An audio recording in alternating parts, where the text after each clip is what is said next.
the Atlas.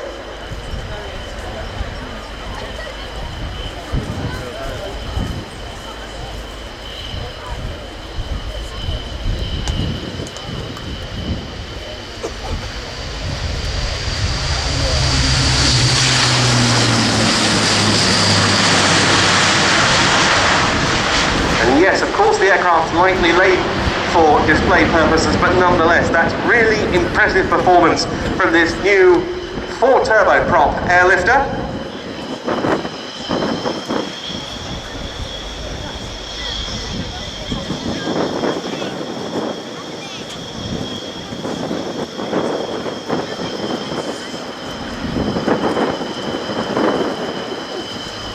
Now, very much in RAF service as the Airbus Atlas C1, and Mark, that was something for which RAF Prize Norton, just up the road, had to be prepared over a number of years. Yeah, absolutely. Project Future Bride was running for about 10 years, and now it's come to fruition.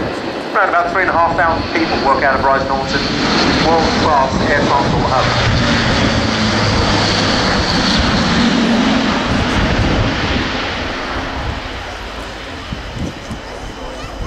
The A400M made its first flight in December 2009, and it entered service with the French Air Force in 2013, and it wasn't long before the French were using the type to support deployed operations in Mali. The Turkish Air Force followed up, and then our own Royal Air Force, who took delivery of its first Atlas in November 2014, and they'll carry on arriving at Prize Norton until the last of them is accepted in 2021.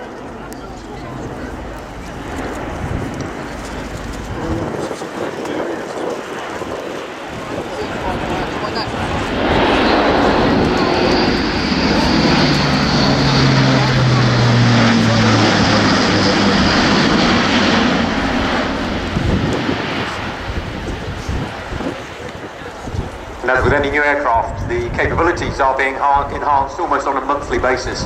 In RAF service with 70 Squadron, we've just approved medical evacuation capability for the aircraft, and as time goes by we will start to develop the tactical role of the aircraft for the delivery of airborne equipment and troops.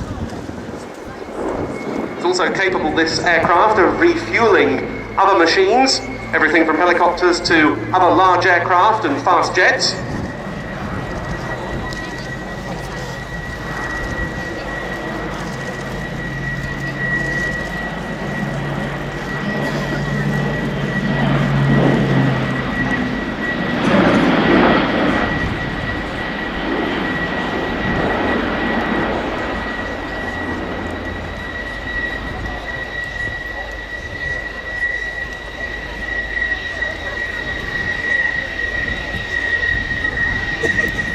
This is one of the most impressive large aircraft displays I have ever seen.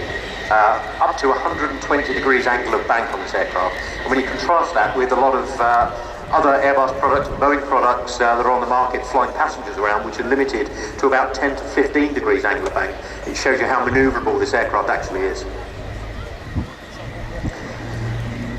Having just mentioned its refueling capability, for which it's able to fly slowly enough to refuel helicopters, we go up to the other end of the speed range now, in for a high-speed pass. And at the end of this, we'll see all of that bank angle being demonstrated as the A400M pitches up. It'll be topping off at about 3,500 feet, cloud cover permitting, and rolling through to 120 odd degrees. Just as it pops into cloud.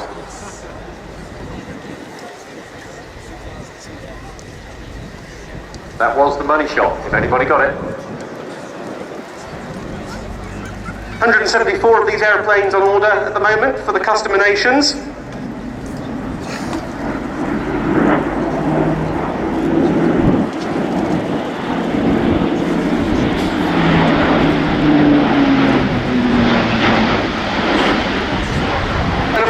Is a multinational effort as well. As with any Airbus product, the major assemblies in this case being flown to the final assembly plant in Seville. The British contribution to that production effort, the outer wing box and the flaps, which are being built at Filton near Bristol.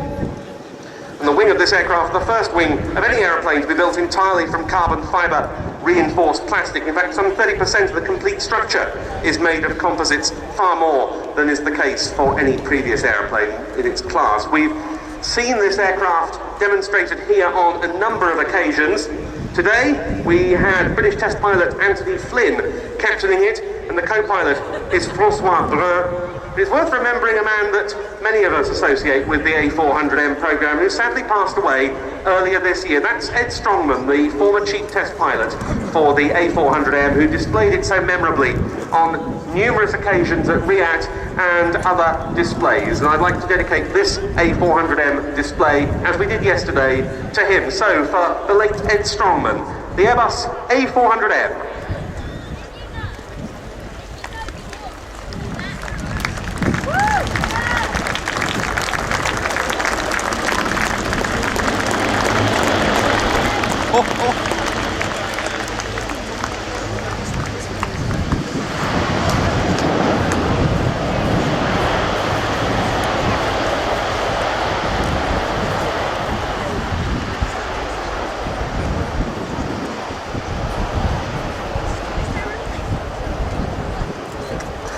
And there are another of the A400M's capabilities being demonstrated, as the propeller's going to reverse pitch and the aircraft backs up down the runway as the rear loading ramp is lowered.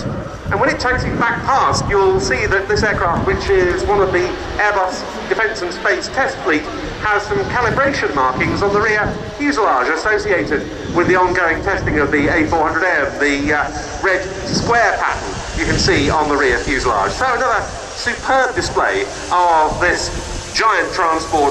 Do go and have a look at the RAF example on display in the RAF village.